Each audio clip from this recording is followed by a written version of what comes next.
శ్యామలాదేవి అనే ఆమె అనుగ్రహంతో రాముడు అవతారం ఎత్తినాడంట. ఎందుకురా శ్యామలాదేవి?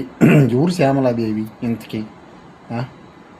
శ్యామలాదేవి ఎవరంటే పార్వతీదేవి అవతారాల్లో ఒక దేవత అంట.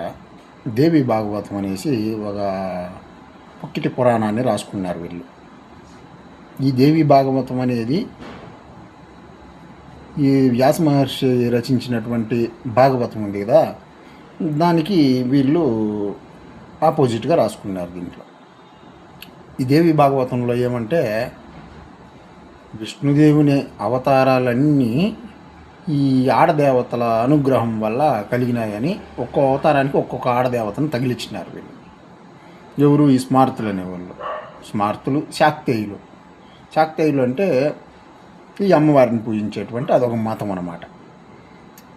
వీళ్ళు మళ్ళీ ఇంకోటి ఏం చేసినారంటే, కృష్ణుడు భగవద్గీత చెప్పినాడు కదా, కృష్ణ పరమాత్మ ఆ భగవద్గీతకి దీటుగా శివగీత అని ఇంకోటి రాసుకున్నారు. అవి చూసేది రామాయణాన్ని చూసేది, దానికి మళ్ళీ ఆపోజిట్గా మళ్ళీ ఉత్తరాఖండ అనే కల్పితాలని చేర్చి ఇంకొకటి దానికి యాడ్ చేసేది. భాగవతానికి ఆపోజిట్గా దేవి భాగవతం అనేసి పుకిటి పురాణాలు ఇట్లా కట్టుకథలు రాసేది. దాంట్లో విష్ణుదేవుని కించపరిచేదానికే వీళ్ళు చేసే ఈ చర్యలంతా. భగవద్గీతకి ఆపోజిట్గా శివగీత అని రాసేది. ముందుగా వచ్చినవి అవి చూసి దాంట్లో ఏవి రాసిండారనేసి మళ్ళీ వీళ్ళు ఇవి ఇంకా కొత్త పేర్లు పెట్టి వాటిల్లో కట్టుకథలు తగిలించి విష్ణుదేవుని కించపరిచేదన్నమాట. ఇదే వీళ్ళు చేస్తూ ఉండేది. ఎందుకంటే వీళ్ళ బిజినెస్, వీళ్ళ వ్యాపారాలు. ఎందుకంటే ఈ క్షుద్ర పూజలు, దొంగ పూజలు, భూతు పూజలు, లింగ పూజలు, యోని పూజలు, గ్రహ పూజలు, శాంతులు, హోమాలు, పిండాలు ఇవన్నీ చేసి జనాలను యామార్చి డబ్బులు దొబ్బాలంటే ఖచ్చితంగా వీళ్ళకి శివుడు కావాలా, పార్వతి కావాలా, నవగ్రహాలు కావాలా, రకరకాల దేవతలు కావాలా. ఈ పూజలన్నీ చేస్తేనే వీళ్ళకి డబ్బులు వచ్చేది. అంతే విష్ణువుని ఒక్కడనే పూజ చేస్తే, ఆయన ఒక్కడనే భక్తితో ఆరాధిస్తే ఇవేం రావు. ఈ మాయ మాటలు చెప్పలేరు.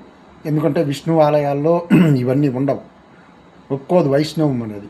ఆలోచించండి ప్రజలనే వాళ్ళు. విష్ణువుని మాత్రమే ఆరాధించాలి, ఆయన అవతారాలను మాత్రమే ఆరాధన చేయాలా, పూజ చేయాలా. అంతే, ఇతరత్ర దేవతలకి అవసరం లేదు. నేను ఎన్నోసార్లు వివరించి చెప్పినాను. ఆలోచించండి ప్రజలనే వాళ్ళు. వీళ్ళు ఎంత దుశ్చర్యల్లో దుర్మార్గంలో ఉన్నారనేది తెలుసుకోండి, సత్యం తెలుసుకోండి. జై శ్రీరామ్.